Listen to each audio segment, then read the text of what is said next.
Hi, Monica Fernandes with Evolution Essentials. Today you're going to learn 10 ways to manage stress naturally. For over a decade, I've helped hundreds of women feel better with natural solutions so that they have been able to reduce stress, gain more balance, and better health. So you can too. Stick around until the end so you'll know how to get my free gift for you to manage stress. Ready? Number one way. Negative news, negative thoughts, negative people. Sounds daunting, right? I would say limit negative news. Are you watching too much TV? Are you suckered into social media with questionable news sources that feed that stress? Or are you choosing to watch or read things that empower and inspire you, that fuel your brain? Control's the fleeting thing. We can't really control things outside of ourselves. Something that happens to you that is not caused by you is not under your control. So just let it go. The avalanche of negative thinking really fuels stress and can become chronic stress and manifest into all sorts of awful things like anxious feelings, panic attacks, heart palpitations, and so on. And you know what else can do that? Negative people. I call them energy vampires. If they're family, try to avoid them at all costs as much as possible. Really limit time with them. If they're so-called friends, ditch them ASAP. Okay, number two, nurturing.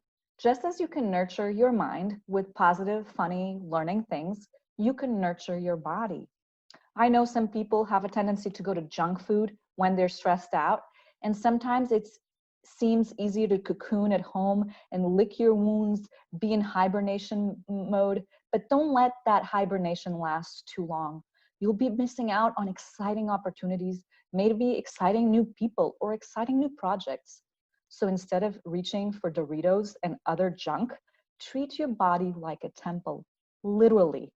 Gift it the best, purest foods, whole foods, organic fruits and veggies, grass-fed meats with no hormones and medicine, and sustainably raised wild-caught fish as well. And also a foundation of great supplements. So I will leave a link in the description so you can see what I take for supplements. I take them because even if I'm doing everything perfect, our food supplies have been messed with, modified, and we need to make sure we give ourselves the best we can. Your body is worth it. And add to that good probiotics and enzymes and plenty of filtered clean water throughout the day. Number three, moving. Moving the body is good, not only for your physical body, but overall health. It's also essential for the mind. Moving your body is moving the mind. I love my daily walks. I'm nurturing my mind with educational podcasts, whether they're wellness or personal development. And I also get inspired when I walk. The brain is working in a moving way that's really productive for me. And I'm connecting with nature at the same time. I'm paying attention to what's around me, the birds, the bunnies, the trees, the mangoes in my neighbor's yard that I would love to have.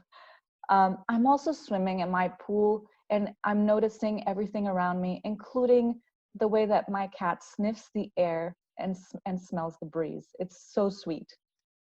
Anyway, moving is lubricating the joints and it's exercising your muscles. It's releasing those feel-good hormones and it's really getting everything moving. So number four, connecting. Connect with your partner, your family, your friends, your pets, nature, like I said, fresh air. And technology can really be your friend here. So if you use Zoom and FaceTime, if people are far away, go for it, especially during pandemic times. I'm also taking the time to connect with myself. So fill your love tank. That also means learning new things, pushing yourself out of your comfort zone, but on your terms. I've taken some classes online. There's so much free content right here on YouTube, for example. Another way I connect with myself is through writing. Writing really connects me to my soul, to my essence, whether it's I just start with a stream of consciousness or a blog or a poem, a story, Writing really fuels my soul, and I'm creating into words, and I am answering the muse within. So it's so important. Number 5, balance. And I know this is a big term, but the universe is all about balance. Too much chaos does not work, and neither does too much order. Extremes are never a good thing. Just look around in the world. So we must strive for balance. And for that, I use what it is at my fingertips, like Reiki. I do self-Reiki. I practice gratitude, and I'm enhancing anything that I'm doing with essential oils. They support my immune system, my overall health, my mood, my emotions, my brain, and 90% of anything that goes on with me, I can grab those and use them right away. They also protect me from environmental threats, and I use them to pretty much make anything, whether it's soap or all-purpose cleaners for my kitchen or bathroom. I diffuse them so they are cleaning the air, and I also use them for meditation. So they also have amazing antibacterial and antiviral properties, which is so important right now. I could talk forever on these, so make sure you subscribe to my channel and hit the notification bell to see future videos on how I use essential oils specifically for stress, emotions, and so much more. Way number 6, reach out. If you have to vent, do it. Whether it's to your spouse, a parent, a sibling, a best friend, or a therapist, do it. We are all connected.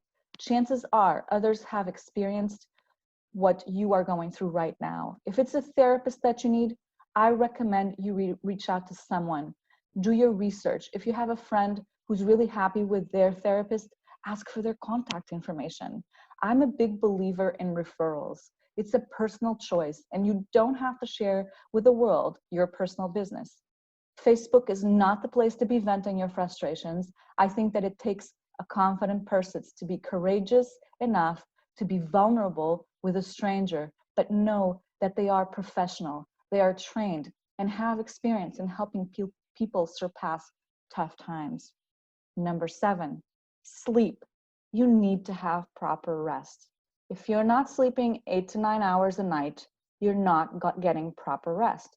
Your body needs to recover from the day. If your mind is taxed, if your emotions are drained, chances are your body is on overdrive, and you need to give it the tools it needs to recover. I always diffuse essential oils to help me deep sleep. There are certain combos that really help me keep me asleep.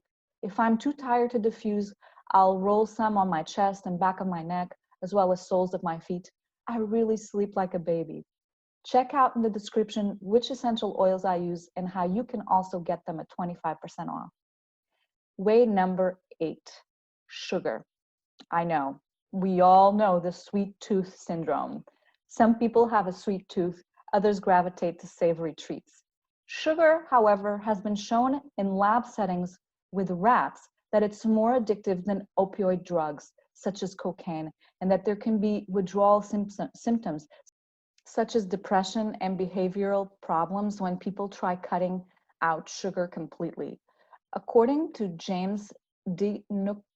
Nicolantonio of St. Luke's Mid-America Heart Institute, unlike salt, there is no aversion signal to sugar, a built-in safety mechanism that protects us from eating too much salt. This isn't present in sugar, and so people can eat a lot of it and still want more. Eating too much sugar can also lead to weight gain, which can be associated to all types of stuff like heart disease, type 2 diabetes, stroke, and some cancers. But sugar also messes with our mood and provides feelings of being rewarded and euphoria, but then you crash. So I would say to wean off sugar. It's also terrible for your teeth, no matter what age you are. So be smart about it and read your labels. Sugar is hidden in the most strange places, so be a detective to protect your body. Way number 9, non-toxic overhaul. I have lived my life consciously limiting the toxins from my environment. I was diagnosed with an autoimmune disease which probably resulted from a combination of environmental toxic overload and emotional stress. So for almost a decade now, I've really made an effort to get rid of a lot of the stuff that can be harmful to my health. It starts with what you breathe.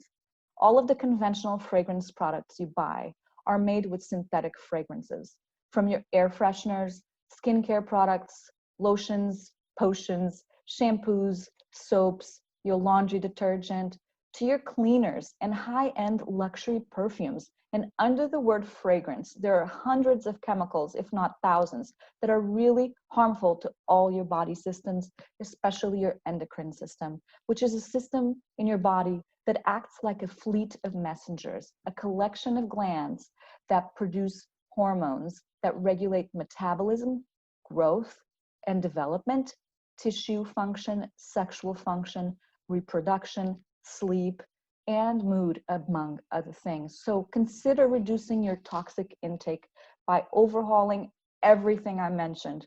And don't get overwhelmed. Do it slowly. This also means limiting petrochemicals. Think of plastic containers that you keep your food in or buy your food in.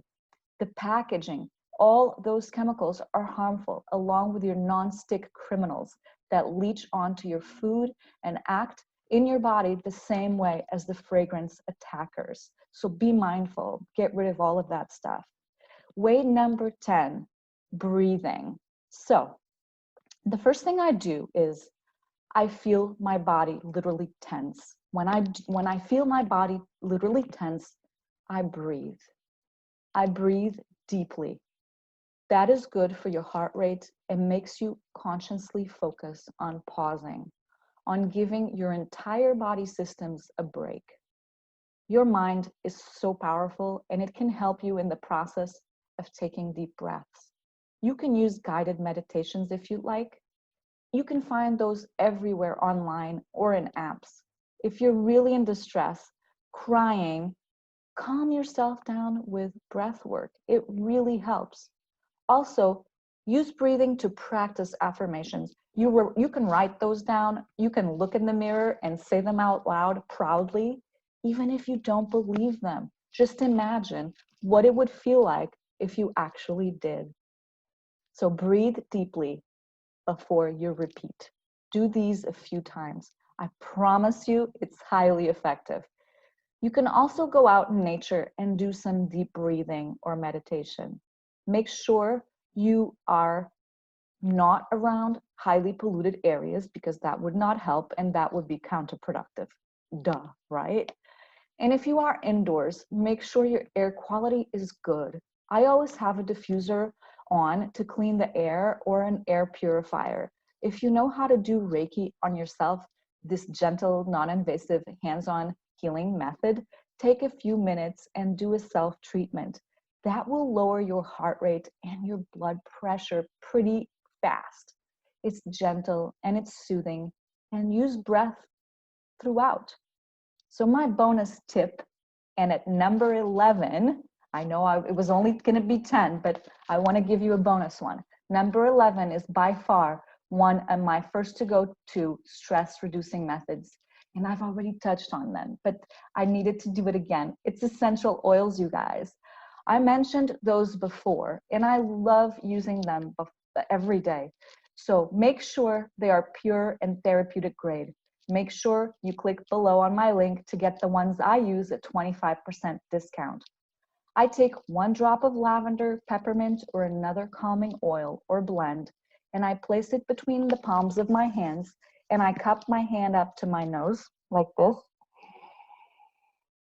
And just make sure you close your eyes when you do this and take a few deep breaths. It's that easy. Essential oils work with the limbic system.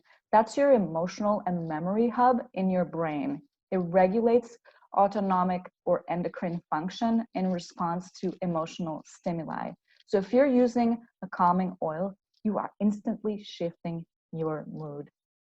I hope you got major value from this video. If you'd like to find out which essential oil blends I use for stress specifically, make sure to get my free download of essential oil blends to manage stress right now in the description box below.